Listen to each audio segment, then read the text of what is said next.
Yung title ng show natin is Where is the next measured move support? Bitcoin failed to take out the 150K level. Ito po yan.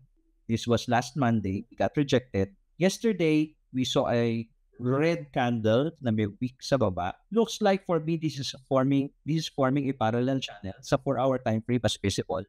4-hour time frame is forming a parallel channel. So there's a likelihood that we're going to revisit the 112 area, and based on the measured move ng fib extension natin sa 4-hour time frame, 111,400 ang potential support na una. Okay, so that's a possible liquidity grab dito sa low ng 111. So 112, baba ka ng 111,400, 111 siguro somewhere here, and then posible mag-rally ulit. Pero ang may confluence na support based on the measured move is the 108,700.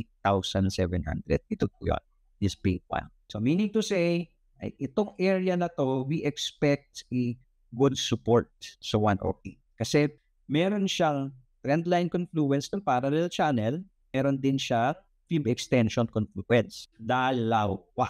Ngayon, how are we going to trade this? Since this is a 4-hour chart, maghahanap ka ngayon sa lower time frame. Pagka nandito, hanap ka pa ng isang confluence kay T5, sa 15-minute, hanap ka ng mga longs dyan. Bumaba ka sa 15. So this is just a waiting game. Our sloping parallel channel usually breaks to the upside. So pero hanggat hindi niya binabasag yan, paakyat, continuously pwede ka pa rin bumaba. Anong baba? Hanggang dito siguro sa 104, 105, itong area, SR area. No? So bantayan natin yung galaw ni Pitoy sa loob nito channel.